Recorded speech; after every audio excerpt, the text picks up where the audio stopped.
ಎಲ್ಲ ಕಡೆ ಭಾರಿನೇ ಎಚ್ಚರಿಕೆಯನ್ನು ವಹಿಸಲಾಗುತ್ತೆ. ಹಂಗಿದ್ರೂ ಕೂಡ ಈಗ ಬಾಕ್ಸ್ ಒಳಗಡೆ ಸ್ಫೋಟಕಗಳಿದೆ, ಜೊತೆಗೆ ಕರ್ಪೂರ, ಗಂಧದ ಕಡ್ಡಿ ಇದೆಲ್ಲವೂ ಇರೋದು ಹಲವು ಪ್ರಶ್ನೆಗಳನ್ನು ಹುಟ್ಟಾಕಿದೆ. ಸರ್ಕ್ಯೂಟ್ಗಳನ್ನ ಹೊಂದಿರುವ ಬಾಕ್ಸ್ ಡಿಟೋನೇಟರ್ ಫಿಕ್ಸ್ ಮಾಡಿದ್ರು. ಡಿಟೋನೇಟರ್ ಫಿಕ್ಸ್ ಮಾಡಿ ಪ್ರೋಗ್ರಾಮಿಂಗ್ ಮಾಡಿದ್ರೆ ಇದು ಪಕ್ಕ ಬ್ಲಾಸ್ಟ್ ಆಗೋಗ್ತಾ ಇತ್ತಾ? ಎಲ್ಲ ಸಿದ್ಧತೆ ಮಾಡ್ಕೊಂಡು ಬಂದವರು ಡಿನೋಟೇರ್ ಇಡೋದಕ್ಕಾಗಿರ್ಲಿಲ್ಲ. ಸದ್ಯ ಇದು ಫೇಲ್ಯೂರ್ ಆಗಿರಬಹುದು ಅಂತ ಅಂದಾಜು ಮಾಡಲಾಗ್ತಾ ಇದೆ. ಬಾಕ್ಸ್ ಒಳಗೆ ಕರ್ಪೂರ, ಗಂಧದ ಕಡ್ಡಿ, ಬೆಂಕಿ ಕಡ್ಡಿಯನ್ನು ಸುತ್ತಿಡಲಾಗಿತ್ತು. ಇದು ಡೈವರ್ಟ್ ಮಾಡೋದಕ್ಕ ಸರ್ಕ್ಯೂಟ್ಗಳನ್ನ ಹೊಂದಿರುವ ಬಾಕ್ಸ್ ಡಿಟೋನೇಟರ್ ಫಿಕ್ಸ್ ಮಾಡಬೇಕಾಗಿತ್ತು. ಅಷ್ಟರಲ್ಲಿ ಏನಾಗಿದೆಯೋ ಗೊತ್ತಿಲ್ಲ. ಡಿಟೋನೇಟರ್ ಒಂದನ್ನ ಫಿಕ್ಸ್ ಮಾಡಿ ಪ್ರೋಗ್ರಾಮಿಂಗ್ ಮಾಡಿದ್ರೆ ಸಾಕು, ಅದು ಬ್ಲಾಸ್ಟ್ ಆಗ್ತಿತ್ತು. ಒಂದು ವೇಳೆ ಬ್ಲಾಸ್ಟ್ ಆಗಿದ್ರು ಎಷ್ಟರ ಮಟ್ಟಿಗೆ ಅದರ ತೀವ್ರತೆ ಇರ್ತಿತ್ತು, ಎಷ್ಟು ಕಿಲೋಮೀಟರ್ವರೆಗೂ ಈ ಬ್ಲಾಸ್ಟ್ ವ್ಯಾಪಿಸ್ತಾ ಇತ್ತು, ಎಲ್ಲವೂ ಕೂಡ ಈಗ ಭಯ ಹುಟ್ಟಿಸುವಂತಿದೆ. ನೋಡಿ, ಏನೆಲ್ಲ ಮುಂಜಾಗ್ರತಾ ಕ್ರಮಗಳನ್ನು ಕೈಗೊಂಡ್ರೂ ಕೂಡ ಇಂಥ ಅವಘಡಗಳು ನಡೆಯೋದಕ್ಕೆ ಹೇಗೆ ಸಾಧ್ಯ?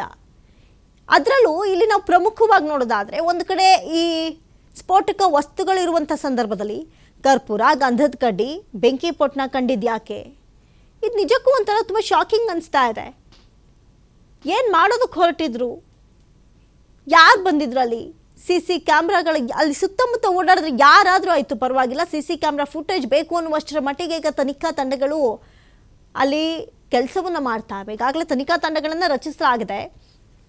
NIA ಖುದ್ದು ಅಖಾಡಕ್ಕಿಳಿದು ಪರಿಶೀಲನೆಯಲ್ಲಿ ತೊಡಗಿದೆ. ನೋಡಿ, ಈಗ ಅದನ್ನು ನೋಡಿದ್ರೆ ಯಾವುದೋ ಒಂದು ಮೂಲೆ ಕಸ ಹಾಕಿರೋ ಥರ ಒಂದು ಬಾಕ್ಸ್ ಎಸ್ತಿದ್ದಾರೆ ಅಂತ ಎಲ್ಲರೂ ಅಂದ್ಕೊಳ್ಬೇಕು. ಆದರೆ ಅದು ಕೇವಲ ಕಸದ ಬಾಕ್ಸ್ ಥರ ಇರಲಿಲ್ಲ. ಅನುಮಾನ ಬಂದು ಈ ಸ್ಯಾನಿಟೈಸ್ ಮಾಡುವಂಥ ಸಂದರ್ಭದಲ್ಲಿ ಓಪನ್ ಮಾಡಿ ನೋಡಿದಾಗ ಜಿಲೆಟಿನ್ ಕಡ್ಡಿಗಳು, ಸ್ಫೋಟಕ ವಸ್ತುಗಳು, ಗಂಧದ ಕಡ್ಡಿ, ಕರ್ಪೂರ, ಅದರಲ್ಲೂ ಕೂಡ ಎಲ್ಲವನ್ನ ಕೂಡ ಕಂಪ್ಲೀಟಾಗಿ ಸೆಟ್ ಮಾಡಿರುವಂಥ ಸ್ಫೋಟಕ ಐಟಮ್ಸ್ಗಳು ಬಹಳಷ್ಟು ಅನುಮಾನಕ್ಕೆ ಎಡೆ ಮಾಡಿಕೊಡ್ತಾ ಇದೆ. ಇದು ಎಷ್ಟು ದಿನಗಳ ಕಾಲ ಪ್ಲ್ಯಾನ್ ಮಾಡಲಾಗಿತ್ತು? ನಾವು ನೋಡ್ಬೋದು, ಕುಕ್ಕರ್ ಬ್ಲಾಸ್ಟ್ ಆದಂಥ ಸಂದರ್ಭದಲ್ಲಾಗಲಿ, ರಾಮೇಶ್ವರಂ ಕೆಫಿಯಲ್ಲಿ ಬ್ಲಾಸ್ಟ್ ಆದಂಥ ಸಂದರ್ಭದಲ್ಲಾಗಲಿ, ಅಲ್ಲೂ ಈ ರೀತಿಯಾದಂಥ ಒಂದು ಚಾನ್ಸ್ ಸಿಗಬೇಕಾಗಿತ್ತು ಏನಾಗಿದೆ ಅಂತ ತಿಳ್ಕೊಳ್ಳೋದಕ್ಕೆ. ಈ ಬಗ್ಗೆ ಮತ್ತಷ್ಟು ಮಾಹಿತಿಯನ್ನು ಕೊಡ್ತಾರೆ. ನೇರ ಸಂಪರ್ಕದಲ್ಲಿ ಜಾಯ್ನ್ ಆಗ್ತಾ ಇದ್ದಾರೆ, ಡೆಸ್ಕ್ ಲೈವ್ ಅಲ್ಲಿ ಜಾಯ್ನ್ ಆಗ್ತಾ ಇದ್ದಾರೆ ಪ್ರತಿನಿಧಿ ಸಂತೋಷ್ ಪಟೇಲ್. ಸಂತೋಷ್, ಇಲ್ಲಿ ನಾವು ಪ್ರಮುಖವಾಗಿ ಗಮನಿಸೋದಾದ್ರೆ ಒಂದು ಆಶ್ಚರ್ಯಕರ ಸಂಗತಿ ಅಂದ್ರೆ ಆ ಬಾಕ್ಸ್ ಸಿಗುತ್ತೆ, ಬಾಕ್ಸ್ ಅಲ್ಲಿ ಕರ್ಪೂರ, ಗಂಧದ ಕಡ್ಡಿ ಇರೋದು ಮತ್ತೊಂದು ಪ್ರಶ್ನೆಯನ್ನ ಹುಟ್ಟಾಕ್ತಾ ಇದ್ರೆ, ಒಂದು ವೇಳೆ ಇದು ಬ್ಲಾಸ್ಟ್ ಆಗಿದ್ದೇ ಆದಲ್ಲಿ ಇದರ ತೀವ್ರತೆ ಹೇಗಿರ್ತಿತ್ತು ಸಂತೋಷ್?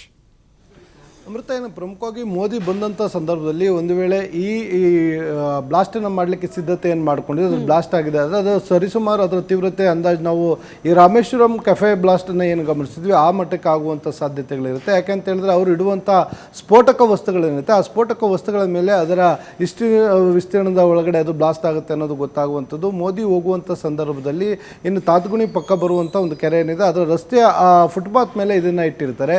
ಇಷ್ಟು ದಿನಗಳ ಕಾಲ ಏನು ಅದು ಕೇವಲ ಜಿಲಿಟಿಯನ್ ಮಾತ್ರ ಪತ್ತೆಯಾಗಿತ್ತು ಅಂತ ಮಾಹಿತಿ ಲಭ್ಯವಾಗ್ತಿತ್ತು. ಆದರೆ ಸಂಪೂರ್ಣವಾಗಿ ಒಂದು ಬ್ಲಾಸ್ಟನ್ನು ಮಾಡಲಿಕ್ಕೆ ಬೇಕಾಗಿರುವಂಥ ಒಂದು ಸರ್ಕ್ಯೂಟ್ ಪತ್ತೆಯಾಗಿರುವಂಥದ್ದು. ಆ ಸರ್ಕ್ಯೂಟ್ನಲ್ಲಿ ಎಲ್ಲ ರೀತಿಯಲ್ಲಿ ಅಂದರೆ ನಾವು ಲೈಕ್ ಟೈಮ್ ಬಾಂಬ್ ಅಂತ ಏನು ಹೇಳ್ತೀವಿ, ಟೈಮ್ ಆ್ಯಂಡ್ ಡೇಟನ್ನು ಫಿಕ್ಸ್ ಮಾಡೋದಂಥ ಸಂದರ್ಭದಲ್ಲಿ ಸೆನ್ಸಾರನ್ನು ಇಟ್ಟು ಬ್ಲಾಸ್ಟ್ ಮಾಡುವಂಥ ಕೆಲಸವನ್ನು ಮಾಡಲಿಕ್ಕೆ ಬೇಕಾಗಿರುವಂಥ ಒಂದು ಸ್ಮಾಲ್ ಸರ್ಕ್ಯೂಟನ್ನು ಸಿದ್ಧಪಡಿಸಿರುವಂಥದ್ದು ಪತ್ತೆಯಾಗಿರುವಂಥದ್ದು. ಇದು ಸಾಕಷ್ಟು ಕುತೂಹಲ ಮತ್ತು ಆತಂಕಕ್ಕೆ ಕಾರಣವಾಗಿರುವಂಥದ್ದು. ಮೋದಿಯವರು ಹೋಗಿರುವಂತಹ ರಸ್ತೆಯ ಫುಟ್ಪಾತ್ ಮೇಲೆ ಪತ್ತೆಯಾಗಿರುವಂಥದ್ದು ಒಂದು ವೇಳೆ ಬ್ಲಾಸ್ಟ್ ಆಗಿದ್ದರೆ ದೊಡ್ಡ ಮಟ್ಟದ ಅನಾಹುತ ಆಗುವಂಥ ಸಾಧ್ಯತೆ ಇದೆ. ಒಟ್ಟಾರೆಯಾಗಿ ಇವತ್ತು ಮೋದಿ ಬಂದು ಹೋದಂಥ ಸಂದರ್ಭದಲ್ಲಿ ಕಳೆದ ಒಂದು ತಿಂಗಳಿಂದಲೂ ಕೂಡ ಅದನ್ನು ಭದ್ರತಾ ಏನು ಹೋಗುವಂಥ ರಸ್ತೆಗಳೇನಿರುತ್ತೆ ಅದನ್ನ ಪರಿಶೀಲನೆ ಮಾಡಿರ್ತವೆ ಭದ್ರತಾ ಪಡೆಗಳು. ಅದರ ಜೊತೆಗೆ ಸ್ಥಳೀಯವಾಗಿ ಪೊಲೀಸರ ಒಂದು ಬೆಂಬಲವನ್ನು ಕೂಡ ಪಡ್ಕೊಂಡಿರ್ತವೆ, ಅಸಿಸ್ಟೆನ್ಸ್. ಇಷ್ಟಾದರೂ ಕೂಡ ಈ ರೀತಿಯಾಗಿ ಒಂದು ಬ್ಲಾಸ್ಟ್ ಆಗಲಿಕ್ಕೆ ಬೇಕಾಗಿರುವಂಥ ಸರ್ಕ್ಯೂಟ್ ಪತ್ತೆ ಆಗಿರುವಂಥದ್ದು ನಿಜಕ್ಕೂ ಆತಂಕಕ್ಕೆ ಒಳಗಾಗಿರುವಂಥದ್ದು. ಇದಕ್ಕೆ ಕೇವಲ ಡೆಟೋನೇಟರನ್ನು ಫಿಕ್ಸ್ ಮಾಡಿ ಇವರು ಅದಕ್ಕೆ ಟೈಮಿಂಗನ್ನು ಪ್ರೋಗ್ರಾಮಿಂಗನ್ನು ಮಾಡಿ ಟೈಮಿಂಗನ್ನು ಫಿಕ್ಸ್ ಮಾಡಿದ್ದೆ ಆದಲ್ಲಿ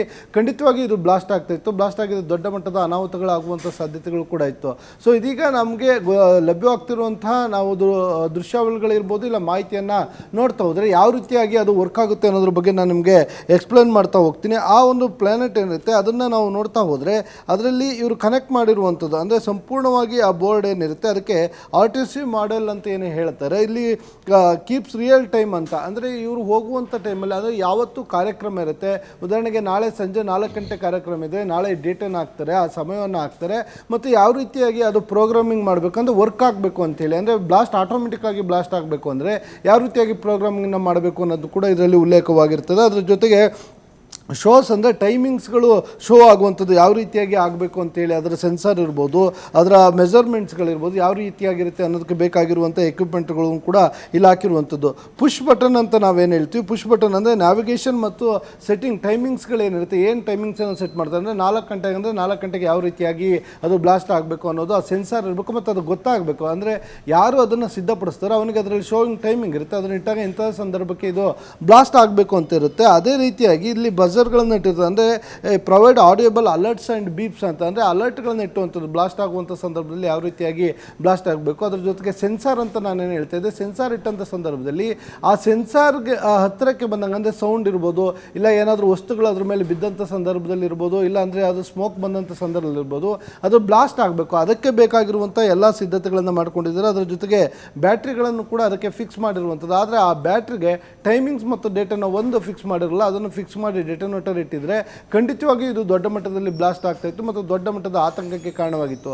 ಸೊ ಇಷ್ಟು ದಿನಗಳ ಕಾಲ ಏನು ಆ ಕಗ್ಲಿಪುರದ ಸುತ್ತಮುತ್ತ ಇರುವಂತಹ ಕಲ್ಲು ಕೋರೆಗಳೇನಿದೆ ಅದಕ್ಕೆ ಯಾರೋ ಜಿಲಿಟಿಯನ್ನು ತೆಗೆದುಕೊಂಡು ಹೋಗುವಂಥ ಸಂದರ್ಭದಲ್ಲಿ ಈ ಇನ್ಸಿಡೆಂಟ್ ಆಗಿರ್ಬೋದು ಅಂತ ಅನುಮಾನಗಳಿದೆ ಅಂತ ಹೇಳಲಾಗ್ತಾ ಇತ್ತು. ಆದರೆ ಇದು ಸಂಪೂರ್ಣವಾಗಿ ಒಬ್ಬ ತರಬೇತಿ ಹೊಂದಿರುವಂಥ ಅಂದರೆ ಟ್ರೈನ್ಡ್ ವ್ಯಕ್ತಿ ಏನಿರ್ತಾನೆ ಈತ ಮಾತ್ರ ಇದನ್ನು ಸಿದ್ಧಪಡಿಸಲಿಕ್ಕೆ ಸಾಧ್ಯ. ಯಾಕೆಂದರೆ ಆ ಸ್ಮಾಲ್ ಸರ್ಕ್ಯೂಟನ್ನು ತೆಗೆದುಕೊಂಡು ಅದಕ್ಕೆ ಬೇಕಾಗಿರುವಂಥ ಎಲ್ಲ ರೀತಿಯ ಒಂದು ವೈರ್ಗಳನ್ನು ಇಟ್ಕೊಳ್ತಾರೆ. ಅದು ಇಟ್ಕೊಂಡು ಬ್ಲಾಸ್ಟ್ ಆಗಲಿಕ್ಕೆ ಬೇಕಾಗಿರುವಂಥ ರೀತಿಯಲ್ಲಿ ಫುಲ್ ಒಂದು ಮಾಡೆಲ್ ಅಂದರೆ ಬಾಂಬನ್ನು ಬ್ಲಾಸ್ಟ್ ಮಾಡಲಿಕ್ಕೆ ಬೇಕಾಗಿರುವಂಥ ಮಾಡೆಲ್ ಏನಿರುತ್ತೆ ಆ ಸಂಪೂರ್ಣ ಮಾಡೆಲನ್ನು ಫಿಕ್ಸ್ ಮಾಡಿರುವಂಥದ್ದು. ಆದರೆ ಎಲ್ಲ ಒಂದು ಕಡೆ ಅವರು ಆ ಡೆಟೋನೇಟರನ್ನು ಇಟ್ಟುಬಿಟ್ಟು ಅದನ್ನು ಸರಿಯಾದ ಟೈಮ್ಗೆ ಇಡಲಿಕ್ಕೆ ವಿಫಲರಾಗಿದ್ದಾರೆ ಅಂತ ಕಾಣುತ್ತೆ. ಹೀಗಾಗಿ ಅದು ಕೇವಲ ಬಾಕ್ಸನ್ನು ಇಟ್ಟು ಅಲ್ಲಿಂದ ಅವರು ಪಲಾಯನ ಮಾಡಿರ್ಬೋದು. ಯಾಕೆಂತ ಹೇಳಿದ್ರೆ ದೊಡ್ಡ ಮಟ್ಟದ ಭದ್ರತೆ ಇರ್ತದೆ. SPG ಇರ್ಬೋದು, ನಗರ ಪೊಲೀಸ್ ಇರ್ಬೋದು, ರಾಮನಗರ ಡಿಸ್ಟ್ರಿಕ್ಟ್ ಜಿಲ್ಲಾ ಪೊಲೀಸ್ ಇರ್ಬೋದು, ಏನು ನಾವು ಬೆಂಗಳೂರು ದಕ್ಷಿಣ ಅಂತ ಹೇಳ್ತೀವಿ. ಸೊ ಆ ಪೊಲೀಸರೆಲ್ಲರೂ ಕೂಡ ಅವತ್ತು ರೌಂಡ್ಸ್ನಲ್ಲಿದ್ದರು. ಎಲ್ಲರೂ ಕೂಡ ಹೆಜ್ಜೆಗೂ ಪೊಲೀಸರ ಕಣ್ಗಾವಲಿತ್ತು. ಇದರ ಮಧ್ಯೆ ಕೂಡ ಈ ರೀತಿಯಾಗಿ ಪತ್ತೆ ಆಗಿರುವಂಥದ್ದು ನಿಜಕ್ಕೂ ದೊಡ್ಡ ಮಟ್ಟದ ಆತಂಕ. ಒಂದು ವೇಳೆ ಏನಾದರೂ ಇದು ಬ್ಲಾಸ್ಟ್ ಆಗಿದೆ ಆದಲ್ಲಿ ಸಾಕಷ್ಟು ಜನ ಸೇರಿದ್ರು ಮೋದಿಯವರ ಕಾರ್ಯಕ್ರಮದಲ್ಲಿ. ಇಲ್ಲಿ ದೊಡ್ಡ ಮಟ್ಟದ ಸಾವು ನೋವುಗಳಾಗುವಂಥ ಸಾಧ್ಯತೆಗಳಿತ್ತು. ಆದರೆ ಅದು ಬ್ಲಾಸ್ಟ್ ಆಗಲಿಕ್ಕೆ ಅವಕಾಶಗಳು ಸಿಕ್ಕಿಲ್ಲ. ಆದರೆ ಈ ಬಗ್ಗೆ ಪ್ರಕರಣವನ್ನು ದಾಖಲು ಮಾಡಿಕೊಂಡಿರುವಂತಹ ಬೆಂಗಳೂರು ದಕ್ಷಿಣ ಪೊಲೀಸ್ನಿಂದ ಈಗಾಗಲೇ 4 ತಂಡಗಳನ್ನು ರಚನೆ ಮಾಡಿಕೊಂಡು ಇದನ್ನು ಪತ್ತೆಯನ್ನು ಮಾಡಲಿಕ್ಕೆ ಮುಂದಾಗಿರುವಂಥದ್ದು. ಆದರೆ ಇದುವರೆಗೂ ಇನ್ನೂ ಕೂಡ ಸ್ಪಷ್ಟವಾದ ಮಾಹಿತಿಗಳು ಲಭ್ಯವಾಗ್ತಾ ಇಲ್ಲ. ಮತ್ತೊಂದು ಕಡೆ NIA ಇರ್ಬೋದು, IB ಇರ್ಬೋದು, ಎಲ್ಲರೂ ಕೂಡ ಇದಕ್ಕೆ ಎಂಟ್ರಿ ಆಗಿದ್ದಾರೆ. ಅವರು ಕೂಡ ಈಗಾಗಲೇ ಮಾಹಿತಿಯನ್ನು ತೆಗೆದುಕೊಂಡಿರುವಂಥದ್ದು, ಸ್ಥಳ ಪರಿಶೀಲನೆಯನ್ನು ಮಾಡಿರುವಂಥದ್ದು. ಅದರ ಮಾಡೆಲ್ಸ್ ಏನಿರುತ್ತೆ ಆ ಮಾಡೆಲ್ಸ್ ಯಾವ ರೀತಿಯಾಗಿ ಸಿದ್ಧತೆ ಆಗಿರುತ್ತೆ, ಅದನ್ನು ಈ ಹಿಂದೆ ಯಾರು ಈ ಟೆರರಿಸ್ಟ್ ಆಕ್ಟಿವಿಟಿಗಳಲ್ಲಿ ಭಾಗಿಯಾಗಿದ್ದಂಥವ್ರು ಶಂಕಿತ ಟೆರರಿಸ್ಟ್ಗಳೇನಿರ್ತಾರೆ ಸೊ ಅವರ ಬಗ್ಗೆಯೂ ಕೂಡ ಮಾಹಿತಿಯನ್ನು ತೆಗೆದುಕೊಂಡಿರುವಂಥದ್ದು. ಹಿಂದೆ ಏನಾದರೂ ಈ ರೀತಿಯಾಗಿ ಬ್ಲಾಸ್ಟ್ ಆಗುವಂಥ ಮಾಡೆಲ್ಸ್ಗಳು ಪತ್ತೆ ಆಗಿತ್ತು ಆ ಫೋಟೋಗಳು ಮತ್ತು ಇದಕ್ಕೆ ಸಿಕ್ಕಿರುವಂತಹ ಎಕ್ವಿಪ್ಮೆಂಟ್ಸ್ಗಳೇನಿದೆ ಈ ಎಕ್ವಿಪ್ಮೆಂಟ್ಸ್ಗಳು ಕೂಡ ಹೋಲಿಕೆಯನ್ನು ಮಾಡಿ ಅವರು ಮಾಹಿತಿಯನ್ನು ಕಲೆ ಹಾಕ್ತಾ ಇರುವಂಥದ್ದು. ಈಗ ಬೆಂಗಳೂರು ದಕ್ಷಿಣ ಪೊಲೀಸರಿಗೆ ಇದು ದೊಡ್ಡ ಮಟ್ಟದ ತಲೆನೋವಾಗಿದ್ರೆ ಅಂದರೆ ತಪ್ಪಾಗಲಿಕ್ಕಿಲ್ಲ. ಅಲ್ಲಿನ SP ಆಗಿರುವಂಥ ಶ್ರೀನಿವಾಸ್ ಗೌಡ ಅವರ ನೇತೃತ್ವದಲ್ಲಿ ಇದನ್ನು ತನಿಖೆ ಮುಂದುವರಿಸಿರುವಂಥದ್ದು. ಅದರ ಜೊತೆಗೆ ಇಲ್ಲಿ ಸಿಕ್ಕಿರುವಂಥ ವಸ್ತುಗಳೇನಿದೆ ಇವೆಲ್ಲವನ್ನು ಕೂಡ FSLಗೆ ಇಟ್ಕೊಂಡಿದ್ದಾರೆ. ಅದರೊಳಗೆ ಇದ್ದಂಥ ಪ್ರತಿಯೊಂದು ವಸ್ತುಗಳು ಅಂದರೆ ಕೆಲವು ಕರ್ಪೂರ ಇರ್ಬೋದು, ಅದ್ರ ಜೊತೆಗೆ ಗಂಧದ ಕಡ್ಡಿ ಇರ್ಬೋದು, ಬೆಂಕಿಪಟ್ಟಣದ ಮದ್ದು ಏನು ಬರುತ್ತೆ ಅದಿರ್ಬೋದು, ಎಲ್ಲವನ್ನೂ ಕೂಡ ಅದರಲ್ಲಿ ಇಟ್ಟಿದ್ರು. ಯಾಕೆಂತ ಹೇಳಿದ್ರೆ ಒಂದು ಈ ಬ್ಲಾಸ್ಟ್ ಆಗುವ ಮ್ಯಾನ್ಯುವಲ್ ಏನಿರುತ್ತೆ ಇದನ್ನು ಇಟ್ಟಂಥ ಸಂದರ್ಭದಲ್ಲಿ ಇಲ್ಲೂ ಶೀತದಿಂದಾಗಿ ಅದು ಕೋಲ್ಡ್ ಆಗಬಾರ್ದು, ಕೆಲವೊಂದು ಟೈಮಲ್ಲಿ ಅದು ವರ್ಕ್ ಆಗೋದಿಲ್ಲ. ಹೀಗಾಗಿ ಅದು ಆ ಹೀಟನ್ನು ಕಾಯ್ಕೊಂಡೇ ಇರಬೇಕು ಅನ್ನೋ ಕಾರಣಕ್ಕಾಗಿ ಈ ವಸ್ತುಗಳನ್ನು ಬಳಸಲಾಗುತ್ತೆ. ಮತ್ತು ಅದು ಸ್ಪಾರ್ಕ್ ಆದಂಥ ಸಂದರ್ಭದಲ್ಲಿ ಈಸಿಯಾಗಿ ಬ್ಲಾಸ್ಟ್ ಆಗಲಿಕ್ಕೆ ಇವೆಲ್ಲವೂ ಕೂಡ ಅದಕ್ಕೆ ಸಹಕಾರಿಯನ್ನು ಮಾಡ್ತವೆ. ಇದೇ ಕಾರಣಕ್ಕಾಗಿ ಈ ಅಂಶಗಳನ್ನು ಅದರೊಳಗೆ ಇಡಲಾಗಿತ್ತು ಅನ್ನೋ ಮಾಹಿತಿ ಲಭ್ಯವಾಗಿರುವಂಥದ್ದು. ಒಟ್ಟಾರೆಯಾಗಿ ಏನು ಮೋದಿ ಕಾರ್ಯಕ್ರಮದ ವೇಳೆ ಅಂದರೆ ಅವರ ಸ್ಟೇಜ್ ಏನಿತ್ತು ಆರ್ಟ್ ಆಫ್ ಲಿವಿಂಗ್ನ ಒಳಗಡೆ ಅಲ್ಲಿಂದ ಇದು ಪತ್ತೆ ಆಗಿರೋದ್ರಿಗೆ 3 ಕಿಲೋಮೀಟರ್ ಡಿಸ್ಟೆನ್ಸ್ನಲ್ಲಿ ಆಗಿರುವಂಥದ್ದು. ಆದರೆ ಮೋದಿಯವರು ಹೋಗುವಂಥ ರಸ್ತೆ ಏನಿತ್ತು ಆ ರಸ್ತೆಯಲ್ಲಿ ಕೇವಲ 3 ಅಡಿ ಅಂತರದಲ್ಲಿ ಈ ಬಾಕ್ಸ್ ಪತ್ತೆ ಆಗಿರುವಂಥದ್ದು ನಿಜಕ್ಕೂ ಎಲ್ಲರಿಗೂ ಆತಂಕವನ್ನು ತಂದಿದೆ ಮತ್ತು ಇದು ದೊಡ್ಡ ಮಟ್ಟದ ಭದ್ರತಾ ಸೆಕ್ಯೂರಿಟಿ ವೈಫಲ್ಯ ಅಂತ ಹೇಳಲಾಗ್ತಾ ಇರುವಂಥದ್ದು. ಅಮೃತ, ಸಂತೋಷ್, ಇಲ್ಲಿ ನನಗೆ ಒಂದು ಪ್ರಶ್ನೆ ತುಂಬಾ ಕಾಡ್ತಾ ಇದೆ. ಏನಪ್ಪಾ ಅಂತ ಹೇಳಿದ್ರೆ ಈಗ ನಿನ್ನೆ ಒಬ್ಬ ವ್ಯಕ್ತಿ ಹುಸಿ ಬಾಂಬ್ ಕರೆಯನ್ನ ಮಾಡಿದ್ನಲ್ಲ, ಆ ವ್ಯಕ್ತಿ ಹುಸಿ ಬಾಂಬ್ ಕರೆ ಅಂತ ಹೇಳಲಾಗ್ತಾ ಇತ್ತು. ಮಾನಸಿಕ ಖಿನ್ನತೆಗೆ ಒಳಗಾಗಿದ್ರು ಹಾಗೆ ಹೀಗೆ ಅಂತ ಹೇಳಿ. ಆದ್ರೆ ಆ ಕರೆಗೂ ಇಲ್ಲಿ ನಡೆದಿರುವಂತಹ ವಿಚಾರಕ್ಕೂ ಏನಾದರೂ ಸಾಮ್ಯತೆ ಇದೆಯೋ ಅಥವಾ ಇದು ನಿಜಕ್ಕೂ ಕಾಕತಾಳೀಯವೋ?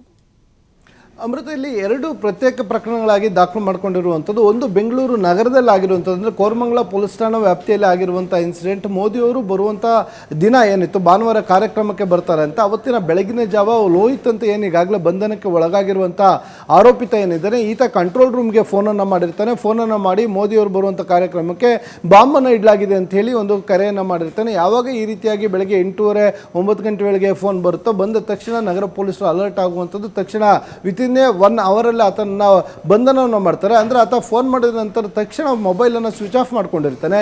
ಇದಾದ ನಂತರ ಪೊಲೀಸರು ಲೊಕೇಶನ್ ಆಧಾರದ ಮೇಲೆ ಆತನನ್ನು ಬಂಧಿಸಿರುವಂಥದ್ದು, ಬಂಧಿಸಿ ವಿಚಾರಣೆಯನ್ನು ಮಾಡುವಂಥ ಸಂದರ್ಭದಲ್ಲಿ ಇಲ್ಲಿ ಆಗ್ತಿರುವ ಅಂದರೆ ಕಗ್ಲಿಪುರದ ಬಳಿ ತಾತಗುಣಿ ಬಳಿ ಸಿಕ್ಕಂತಹ ಈ ಜಿಲ್ಟೇನ್ ಅಂತ ಏನು ಹೇಳ್ತಾ ಇದ್ರು, ಆ ಸ್ಫೋಟಕದ ಮಾದರಿ ಮ್ಯಾನ್ಯುವಲ್ ಏನು ಪತ್ತಾಗಿದೆ, ಅದಕ್ಕೂ ಈತನಿಗೂ ಇಂಟರ್ಲಿಂಕ್ ಇದೆಯಾ ಅನ್ನೋದು ಈಗಿರುವಂಥ ಅನುಮಾನ. ಅಂದರೆ ರಾಮನಗರ ಪೊಲೀಸರು ಒಂದು ಸಪ್ರೇಟ್ ಪ್ರಕರಣವನ್ನು ದಾಖಲು ಮಾಡಿಕೊಂಡ್ರೆ, ಬೆಂಗಳೂರು ನಗರ ಪೊಲೀಸರು ಪ್ರತ್ಯೇಕ ಪ್ರಕರಣವನ್ನು ದಾಖಲು ಮಾಡ್ಕೊಂಡು ತನಿಖೆಯನ್ನು ಮಾಡ್ತಾರೆ. ಆದರೆ ಒಂದಕ್ಕೊಂದು ಇಂಟರ್ಲಿಂಕ್ ಇದೆಯಾ ಅನ್ನೋ ಅನುಮಾನಗಳಿದೆ. ಹೀಗಾಗಿ ಅದನ್ನು ಒಬ್ರಿಗೊಬ್ರು ಮಾಹಿತಿಯನ್ನು ರವಾನೆಯನ್ನು ಮಾಡ್ಕೊಂಡಿರುವಂಥದ್ದು ಮತ್ತು ಅದಕ್ಕೆ ಈಗಾಗಲೇ ಬಂಧಿತ ಲೋಹಿತ್ ಏನಿದ್ದಾನೆ ಈತನ ಮಾಹಿತಿಯನ್ನು ಕಲೆ ಹಾಕ್ತಿರುವಂಥ ಪೊಲೀಸರಿಗೆ ಸಾಕಷ್ಟು ಕುತೂಹಲ ಮತ್ತು ಸ್ಫೋಟಕವಾದ ಮಾಹಿತಿಗಳು ಪತ್ತೆಯಾಗಿದೆ ಅನ್ನೋ ಮಾಹಿತಿ ಇದೆ. ಆ ಥರದ ಕೆಲವು ಡೈರಿಗಳು ಪತ್ತೆಯಾಗಿರುವಂಥದ್ದು ಕೋರಮಂಗಲ ಪೊಲೀಸರಿಗೆ.